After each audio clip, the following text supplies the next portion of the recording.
kababayan kong OFWs, alam niyo ba kung saan napupunta ang inyong kontribusyon sa OWA? Alam nyo ba na ang pamilya nyo ay makikinabang din sa kontribusyon na hinuhulog nyo dito? Aware ba kayo sa mga serbisyo at benepisyo na makukuha niyo dito? Aware po ba kayo kung paano mag-avail ng services dito? Kalma! We got you! Ang OWA programs and services ay binuo para maprotektahan at malagaan ang ating mga bagong bayani o mga kababayan nating OFWs sa iba't ibang panig ng mundo. Sa OWA programs and services base sa RA 10801 or OWA Act, ang bawat kababayan natin na mag-abroad ay magkakaroon ng contribution ng $25 every 2 years. Excuse me.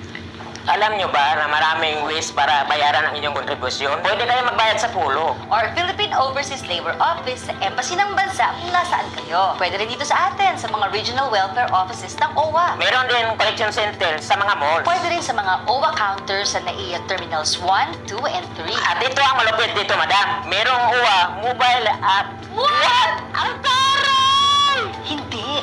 Itong mas malupit. Ayon sa Implementing Rules and Regulation ng OWA Act, Rule 4, Section 8, sa mismong oras na nagbayad ka na ng contribution, automatic covered ka na. Abay, kagalinga.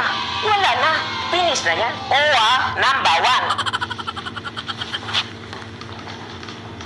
1. Teka, aware ba kayo sa mga benepisyo ng programang ito? Mahati po sa 4 ang benepisyo at serbisyo na makukuha niyo dito. Ano-ano nga ba ulit yun, madam? Number 1, social benefits. Ito po ba yung para sa mga na-aksidente nating kababayan abroad? Tama. Sakop din nito ang mga kababayan nating pinuwi ng buhay hanggang sa kanilang pagpapalibing o kahit sa kanilang pagpapa-ospital dahil sa isang malubhang karamdaman. Sakop din po ba dito kapag nagka-problema sila sa isang kalamidad? Oo, may makukuha silang cash benefit kapag sila ay nawalan ng trabaho dahil sa kalamidad o di kaya sa isang economic o political crisis sa bansa na kinabibilangan nila.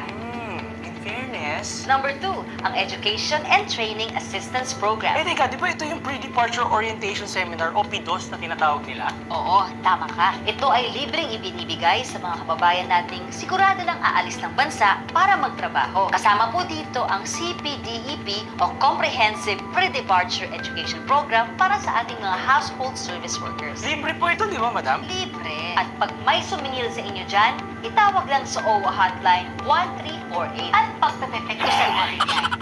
At ito pa, kasama dito ang Seafarers Upgrading Program para sa ating mga marino. At idagdag mo pa ang Education for Development Scholarship Program at OFW Dependent Scholarship Program. Yan po ba yung para sa mga anak at kapatid ng mga kababayan nating OFW? Kung married ang OFW, covered ang anak nilang single. Kung single ang OFW, covered ang kanilang kapatid na single. Layunin itong suportahan ang pag-aaral ng mga kapamilya ng ating mga bagong bayani. Kahit nga sa sitwasyon na sila ay pumanaw o nahatulan ng kamatayan sa ibang bansa, may matatanggap na allowance ang kanilang mga scholar dito sa Pinas. Paano naman po yung mga OFW na gusto nang bumalik dito sa Pinas at dito na lang magtrabaho? Meron tayong programa dyan kung saan sila ay mabibigyan ng technical vocational training at libreng basic computer literacy program na mga gamit nila sa paghahanap ng trabaho dito. Ito ay pwede nilang ma-avail sa anumang TESDA accredited training institution. Taray! Number 3, Workers Welfare Assistance Program. Anong meron dyan, madam? Ito ay para makasiguro ang ating pamahalaan na ligtas at nasa maayos na kalagayan ang ating mga kababayan sa amang panig ng mundo. Nagbibigay tayo ng iba't ibang libreng serbisyo mula sa psychosocial counseling hanggang sa conciliation between employers hanggang sa airport assistance ng ating mga OFWs. Hindi rin syempre nakakalimutan ng ating gobyerno ang mga naiwang pamilya ng ating mga kababayang OFW. Sila po ay makakalapit sa ahensya sa anumang katanungan na meron sila patungkol sa kanilang kapamilya. Magaling.